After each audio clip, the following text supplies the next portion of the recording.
kenalkan ke anak-anak itu huruf yang mudah-mudah saja yang mereka bisa ucapkan. Jangan yang susah. Nah,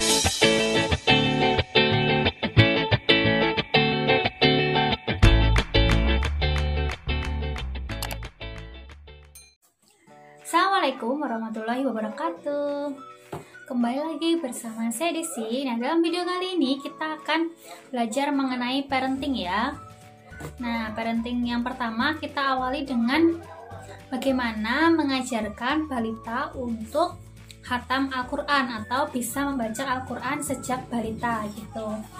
Karena ini praktik, maka saya sediakan papan tulis biar nanti ibu-ibu atau teman-teman bisa untuk memahami apa yang saya share. Nah, di sini dalam video pembelajaran ini saya menggunakan referensi beberapa buku. Salah satunya adalah buku Balitaku Khatam Al-Quran. Kalau ada yang sudah punya, mungkin sudah jelas gitu ya. Tapi karena buku ini tuh langka, maka saya share lewat YouTube.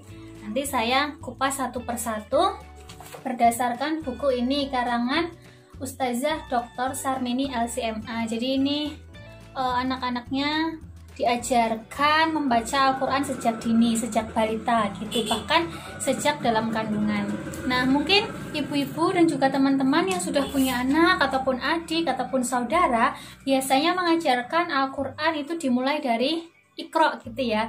Sebenarnya banyak sekali metode ataupun cara mengajarkan anak untuk bisa membaca Al-Quran. Salah satunya dengan Iqra. Kebanyakan yang dipakai adalah Iqra. Sejak saya kecil saya juga menggunakan Iqra. Namun karena Iqra itu berjilid-jilid ya, jilid 1 sampai 6 yang mungkin agak lama, maka ada metode-metode lain yang bisa untuk mengajarkan anak-anak. Ada Udrujah, ada metode Umi. Jadi banyak sekali, tergantung kita mau memakai metode yang mana yang membuat kita mudah. Karena sekarang banyak sekali orang tua yang langsung mengajarkan pada anaknya, tidak lewat TPA ataupun guru ngaji, guru les gitu. Jadi kita pun nantinya sebagai orang tua bisa mengajarkan langsung. Tapi juga tidak menutup kemungkinan boleh nanti kita undang guru yang sesuai dengan metode yang kita inginkan. Nah, dalam buku Balitaku Khatam Al-Quran ini, kenapa kok kita mau mengajarkan Al-Quran sejak balita? Ya karena lebih cepat anak mengenal huruf hijaiyah, huruf-huruf Al-Quran itu lebih bagus. Apalagi balita ataupun anak-anak kecil itu otak kanannya lebih dominan, jadi mengingatnya lebih tinggi gitu ya. Nah, ini judulnya Kapan dan Bagaimana Mulai Mengajarkan Al-Quran pada Anak. Kalau misalnya kita cuma ingin mengenalkan bunyi-bunyi hurufnya, tidak harus dikenalkan sejak balita loh. Bahkan sejak dia lahir ataupun dalam kandungan, kita bisa mengenalkannya dengan cara apa ya? Kita sering membunyikannya, kita sering melafalkannya. Kalau misalnya masih dalam kandungan, kita sentuh perut kita yang lagi hamil gitu ya, itu dengan rutin membacakan Al-Quran. Kemudian menurut Ustazah siapa ya, dulu saya pernah ikut kajian online-nya, itu kalau kita mau mengenalkan kepada janin yang ada di dalam perut, maka kita tulis di perut kita bagaimana bentuknya. Misalnya A kita tulis A gini loh dek, ba begini, itu kita tulis di perut kita sehingga janin akan mendengar dan juga merasakan. Nah, tapi sekarang kita mau bahas yang bagaimana mengenalkan balita dengan Al-Quran. Nah, caranya yang pertama adalah mulailah dengan mengajarkan huruf-huruf hijaiyah secara langsung. Jadi kita harus mulai dengan mengajarkan huruf-huruf hijaiyahnya. Ada 29 huruf hijaiyah dari alif sampai ya gitu ya namanya. Tapi yang harus diperhatikan adalah di sini kita harus mengajarkan bunyinya, bukan namanya. Kayak misalnya huruf hijaiyah itu kan ada 29. Sini saya tulis ya, kelihatan tidak? Nama huruf hijaiyah kan ada alif, ba, ta, dan seterusnya. Ini namanya alif. Ini ba. Ini ta. Ini sa. Dan seterusnya. Jadi biasanya kita dalam metode pengajaran Iqra ataupun juz amma itu kan kita dikenalkan nama-nama hurufnya. Tapi kalau kita mau mengajarkan anak balita, itu kenalkan saja bunyinya, jangan namanya. Namanya nanti biar dia berkenalan sendiri semakin tinggi usianya. Ini untuk lebih memudahkan. Jadi untuk balita langsung dikenalkan bunyi hurufnya ya. Jadi sudah ada harokatnya. Jadi misalnya ini. Jadi kita kenalkan dengan a, ba, ta, atau kalau misalnya di bawah i, bi, ti, dan seterusnya. Kalau nomah ya u, bu, tu, tanpa kita mengenalkan alif fathah a, alif kasroh i, alif domah u. Tanpa mengenalkan seperti itu, anak-anak balita itu cukup kita kenalkan bunyinya saja, jangan nama-nama hurufnya, agar dia lebih familiar dengan huruf hijaiyah. Jadi mereka akan lebih mengesave memorinya di memori jangka panjang gitu. Kalau misalnya kita kenalkan nama dan bunyinya, takutnya nanti akan terbolak-balik dan mereka akan bingung. Begitu. Jadi kalau misalnya kita mau lebih cepat, kenalkan bunyinya, jangan nama hurufnya gitu ya. Nah, itu yang pertama. Yang kedua itu adalah mulai dari yang sudah bisa, akhirkan yang susah. Jadi kita mengenalkan ke anak-anak itu huruf yang mudah-mudah saja yang mereka bisa ucapkan. Jangan yang susah. Nah, ini bukan berarti harus urut ya. Jadi kalau tadi ini kita sudah mengenalkan bunyinya, sekarang kita kenalkan bagaimana huruf-huruf itu berbunyi. Tidak harus urut seperti di Iqra. Urut itu adalah salah satu metode ya. Jadi kalau misalnya mau anak lebih cepat, kenalkan yang huruf-huruf lebih mudah dulu. Misalnya a, ba, ta. Karena sa itu makhrajnya harus benar ya, sa. Dan mungkin anak susah, mungkin habis ta kita bisa kenalkan ma, la. Tidak harus urut. Itu kunci membuat anak lebih bisa. Jadi jangan sampai kita memaksakan anak untuk menghafalkan huruf-huruf secara urut menurut Iqra atau menurut apa yang sudah kita pelajari dulunya. Nah, karena kalau misalnya kita urut abata saja haha, itu nanti mereka akan hafalan kayak menghafal saja gitu ya, menghafal urutannya tanpa mungkin memperhatikan bagaimana bentuknya gitu. Jadi di sini penekanannya, prinsipnya kenalkan huruf-huruf yang sudah bisa dan mudah bagi anak, akhirkan yang susah. Jangan memaksa untuk mengajarkan huruf yang susah, misalnya za sama da, to, bo. Nah, itu mungkin agak susah. Nah, itu nanti aja. Kenapa seperti itu? Diharapkan anak itu tidak akan bosan, karena misalnya nih, hari pertama kita mengajarkan huruf sa, kemudian dia belum bisa nih melafalkan sesuai makhrajnya. Hari kedua kita ulangi lagi sa, belum bisa lagi hari ketiga. Nah, diulang-ulang terus dia akan bosan. Justru nanti malah dia akan tidak mau untuk belajar lagi. Nah, ditakutkan seperti itu. Maka huruf-huruf yang lebih mudah dulu yang kita ajarkan, baru nanti kesana-kesana huruf yang agak susah pelafalannya, seperti itu.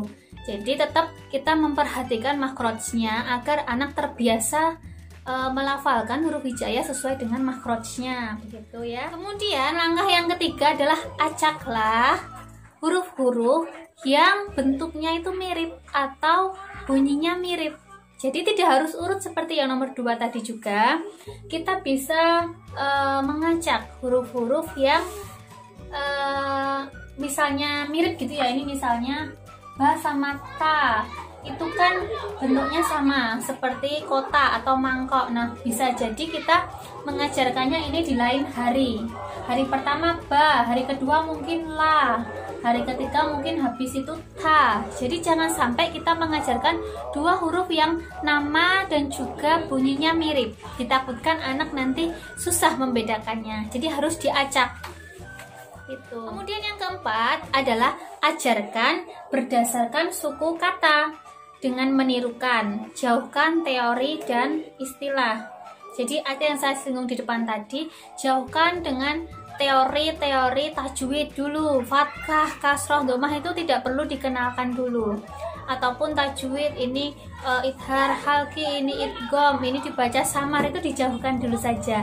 Langsung saja kita ajarkan agar anak bisa menirukan. Jadi misalnya kita mau mengajari fathah. Fathah itu kan yang di atas, misalnya ini ya ba ini dibaca ba. Nah ini yang di atas ini bisa dikatakan dengan topi. Terus kalau ini di bawah bi itu bisa kita analogikan sebagai ini topi, berarti ini kaki, bisa aja ya. Atau istilah-istilah yang mungkin memudahkan anak.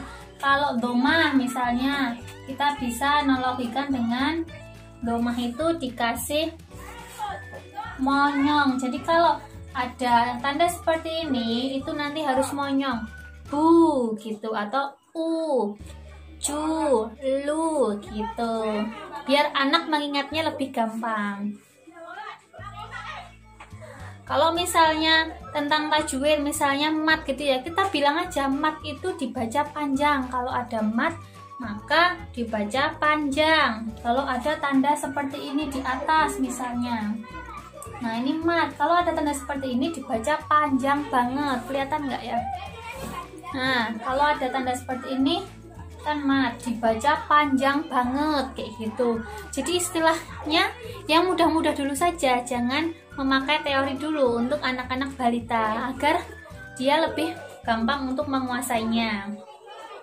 Nah kalau untuk tajwid lebih jauh untuk nama-namanya, bagaimana caranya, hukumnya itu bisa anak-anak pelajari jika usia sudah masuk usia sekolah. Jadi jangan terburu-buru untuk mengajarkan tajwid, karena juga hukum mempelajari tajwid kan fardu kifayah gitu ya. Jadi kita utamakan yang mungkin wajib-wajib dulu, kita ajarkan huruf-hurufnya tanpa hukum tajwid terlebih dahulu. Yang kelima adalah tempelkan dan sebarkan di tempat-tempat yang mudah dijangkau dan menarik perhatian anak. Nah ini metode balitaku khatam Al-Quran ini adalah kita menggunakan metode penglihatan juga ya. Jadi kita membuat semacam flashcard kayak gitu ya, ataupun kita membuat metode belajar di mana kita bisa menempelkan itu di tempat-tempat yang sering dilalui anak, misalnya tempat bermain, tempat tidur, ataupun dapur, kulkas, terus pintu yang sering dilalui anak. Jadi harus ditempel. Dan untuk anak lebih bisa mengingatnya, kalau bisa membuat flashcardnya itu, kertas-kertas yang bisa ditempel itu bersama anak. Jadi misalnya, yuk sekarang kita buat huruf bayu. Nah, terus kalau bisa ya anak yang buat sendiri. Dan meskipun jelek ya semoga tetap bisa dibaca anaknya. Jadi misalnya kalau ini kan ba gitu ya, ini ba. Nah anak suruh membuat ba, kemudian hasil kerjanya anak kita tempel di tempat-tempat yang sering dikunjungi anak, sering dilalui anak. Ini ba ya, jadi nanti kalau adik ketemu huruf kayak gini itu harus mengucap ba.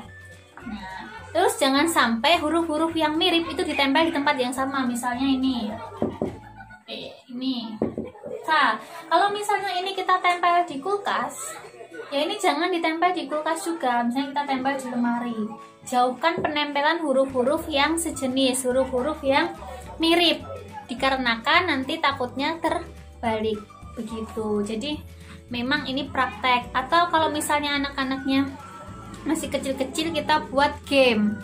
Coba adik cari di mana huruf ba. Nah dia akan mencari nih di sekeliling ruangan-ruangan rumah kita, di mana dia menempelkan ba kemarin yang telah dibuat. Nah pasti dia akan lari ambil huruf la. Nah dia akan mencari, oh iya di sana di lemari atau di mana. Nah itu akan lebih mudah untuk mengingat ataupun mempelajari huruf-huruf hijaiyah untuk anak-anak balita.